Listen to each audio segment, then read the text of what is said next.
So here with Knicks legend, Walt Clyde Frazier, your annual youth basketball camp, and you get to interact with these kids, sign some autographs. Just what is this experience like for every year? It's the highlight of my summer, man, coming here.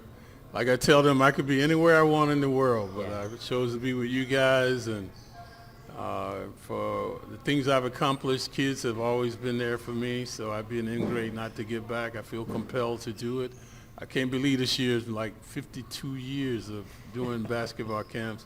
I still get excited, still enjoy it. What's that mean to you, just to be able to give back to the community and teach that next generation of young basketball players? It's everything, because when I look at my career, like I told them my story when I was a freshman in college. I had speech class and I always went to class till it was time to give my speech. So one day the instructor said he'd like to see me after class. He said, "Mr. Frazier, why did you come?" And I said, "Man, I can't talk in front of the class." He goes, "You're the basketball player, aren't you?" I said, "Yes, sir." He said, "Well, I've seen you play in front of 1,000 people that you don't know. Why can't you talk in front of 20 people?" So anyway, long story short, I gave my speech. And whenever I'm in front of a group, I think of that guy and say, what if? What if this man did not give me the confidence? Would I be dishing and swishing, shaking and baking in the toughest market in the world now?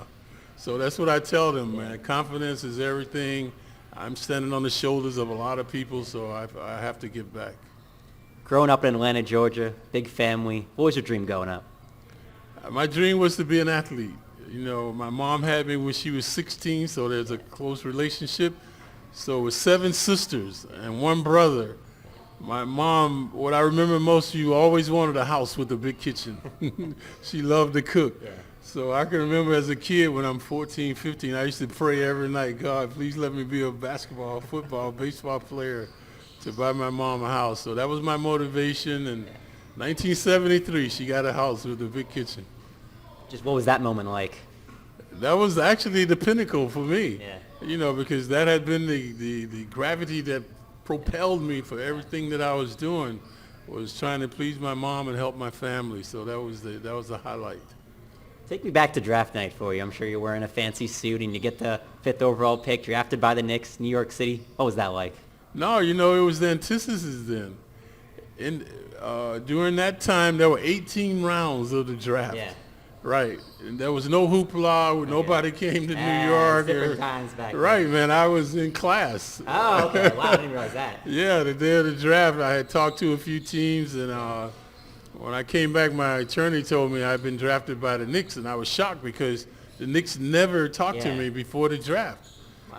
You know, and I had another year of eligibility, so they didn't know whether I would come out or not. But yeah, it was bizarre, but not the hoopla and pageantry that they have today. Is it amazing how much it's changed since then? Yeah, man. I'm like one of the pioneers when I look back now. The revolution of the game. But I think Robinson and West and Elgin Baylor, those guys are laying the groundwork. Wilt Chamberlain. Obviously before them, Mike and Kuzi, the older players that have made it possible for myself and now these guys to prosper from the game. So many people will think about 1970 and that iconic Game 7 performance, and you guys don't have Willis Reed. Just take me back to that night. What was going through your mind? Well, the day of the game, normally I'm thinking what I'm going to wear. Yeah. But that morning I woke up with Willis play. Yeah. But again, check this out. There's no social media. It's different. It's a different world back then. I couldn't go on my phone or anything, so I'm calling a few people no one knew. So only when I got to the game did I know the scenario with Willis. Yeah. And so a lot of people thought it was premeditated. Yeah. We knew he would come out, but we didn't, man. It was all serendipitous. And ironically, when I left the locker room, Holtzman told me Frazier hit the open man. But as the game progressed, you were the open man. I was the open man. So obviously I had the game in my life. Willis was the inspirational, making the first 2 shots, and the rest is history. Why do you think it kind of all just came together that night? Why was it so special? Destiny. I believe in destiny. Some things are meant to be. If we played the Lakers 4 or 5 times after that, we might not have won. But that one night, man, it was our destiny. It was this time for the Knicks, and now we're looking for that luck again for the Knicks. So we haven't had it since 1973.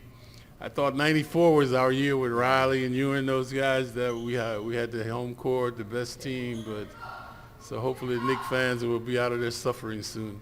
We'll talk about the current Knicks in a second, but I have to notice you've got the championship ring on your hand right now. Just what does that mean to you?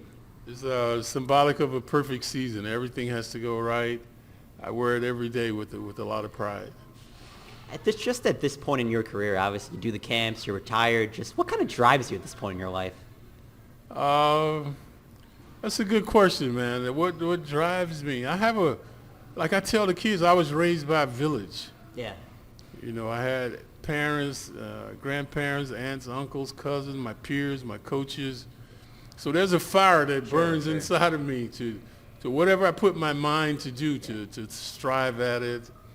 And right now I'm just trying to be a centenarian. You know, that's one of my things, try to live to be 100, diet, exercise.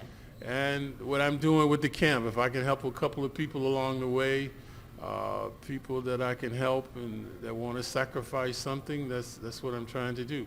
I still enjoy the broadcasting. Yeah. I still enjoy at the restaurant, meeting and greeting people. So I'm actually having the time of my life now, right now. If I went to your restaurant for dinner, what would you recommend? What's the best dish in the house? Grilled salmon, that's my favorite.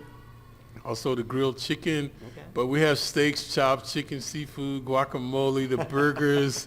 But like I said, I'm more into the health aspect of it, so I don't really eat a lot of different things there. I eat a lot of eel. Really? Eel? Why eel? I would never have guessed that. Eel sushi, I don't know. I like it. It's very quick. You know, it's cooked. It's not raw. Yeah. So I eat a lot of that. Salads, fruits, nuts, raisins. Healthy diet from being in basketball. Yeah. So it kind of carried over. And obviously, the older you get, you realize, man, your health is your wealth. Yeah. Because when I look back at my career now, look how many, most of my peers are retired, man. And most of them can't travel. That's why they're not working. You look at Phil Jackson, that's why he's not coaching. You know, if he was healthy, he'd probably still be coaching. So it's, your health is everything at this point. My health is my wealth. How crazy is it just to be an athlete in New York with your own restaurant and all of that? And not many have it. It's kind of crazy, right? Yeah, that's what I tell the kids. Because of their parents and grandparents, the kids made me the first guy to endorse a sneaker in 1973. You got your Clydes right there? Yeah, I always wear my Pumas, and I can't believe I've been with them over 40 years. It's amazing. You know, 50 years of basketball camps. I've done maybe 8 books. You know, I tell them I have my own restaurant, right? So who has it better than the Clyde, man? Seriously. So, and all of that because of the fans, and that's why you ask me, why do I do it? That's why I feel compelled to give back. Whenever you see me, I'm signing autographs, I'm smiling. I know I'm a very blessed man. Just everything that New York City has given you, what does the city mean to you? It's everything, man. This is where I became a man. This is where I learned about life on the court, off the court. Willis Reed was a tremendous role model for me. My professionalism on the court, dealing with the fans, cordially, being a good person, having a strong work ethic, you can be successful. And this is what we stress with the camp, man. You know, to be successful, you got to have a plan, know where you're going, confidence, believe in yourself. Don't squander your time, use your time, work on your weakness, teamwork, sportsmanship, good character. You know, nothing can deny you if you have that. Let's go to the current Knicks for a second. Obviously a crazy offseason, and Brooklyn is the team that ends up with Kyrie Irving, Kevin Durant. I know, right? Just what was your reaction when you saw that? I was flabbergasted. Really? Yeah. I never thought those guys would go to Brooklyn over the Knicks. Are you kidding me? So, and then everyone was saying, you know, they were coming to the Knicks. So I was really shocked when that happened. Why do you think they chose Brooklyn? Is it what can you possibly come up with? Why do you think they chose Brooklyn over the Knicks? I have no idea, man. I really couldn't figure it out because the Knicks needed a guard, and Kyrie was the type of guy they needed. Yeah. I think if Durant did not get injured, we might have been able to get him. So from what I'm reading, the Knicks were not interested in taking a gamble on him, so maybe that's why he decided to go to Brooklyn.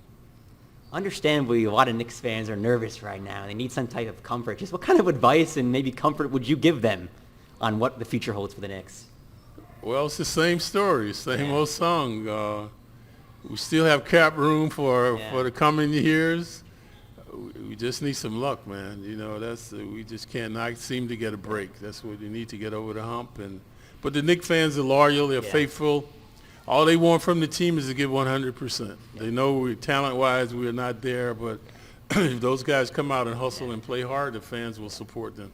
Obviously, one of those bright spots is R.J. Barrett, third overall pick. Just what do you think about his game and how it will translate? I liked him in college. Obviously, defense is going to be one of the catalysts for he and Knox, for those guys to reach the next level. But that's a good nucleus for the Knicks to build around. It's sort of a dynamic duo.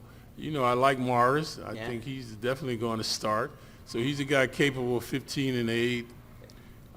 Randall is the key guy, 2010 guy, hopefully. I like Peyton in the backcourt, very aggressive guy. Smith Jr. There's talent there. So it's up to the coach, Fizdale, to mend and blend those guys and make them efficient. A lot of the sports talk show debate is whether New York's going to become a Nets town over a Knicks town. Are you worried about that at all? No, it's a Knicks town. You know, like I don't see the current net team being more successful than Kidd. That's fair. And Kmart, you know, and Jefferson. Right, they were magnificent, man. But they went there to the finals twice, and everyone still was saying, what's wrong with the Knicks? You know, I was more concerned with that than what the Nets were doing. So it's still a Knicks town for now. For now. I'm kind of fascinated. Obviously, you're a basketball savant. You know so much about the game. Just who do you think is the all-time basketball GOAT? There's so much debate about that. Wilt Chamberlain is the only Superman to ever play the game. His records are hilarious. Yeah, seriously. You know, anybody they talk about doing something, Wilt Chamberlain has done it hundreds of times. So no Jordan or LeBron for you. You got Wilt Chamberlain. Yeah, Wilt Chamberlain, Russell.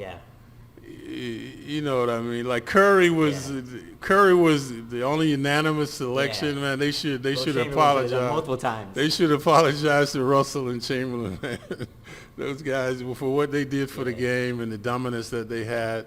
You know, Jordan is up there too, well deserved. LeBron, I don't think is right there with those guys. He's not on Mount Everett, you know. But Jabbar, you know, Chamberlain, Russell, Robertson, you know, those guys were magnificent in what they did for the game. Before we let you go, I'm just fascinated. There's so much, you know, people will say there's parity now in the NBA now with the Warriors and their dynasty is probably over. Just who do you think is the favorite this year in the NBA? The parity is fleeting because of what guys are doing, the camaraderie of joining the same team. So when you do that, you negate the draft. You know, the draft is to keep parity. But now you have these super teams, guys getting together and joining teams. So you're going to have 4 or 5 of those, and then the rest of the teams are kind of mediocre. So the NBA... So you're not a fan of the Clippers and all that? I'm not a fan of what the players are doing because the NBA is at its zenith right now, man. Every team is worth $1 billion. The salaries are mind-boggling. Crazy. You know, it's you probably wish you could put some shoes on right now and play. Yeah, I only need 1 year, half a year.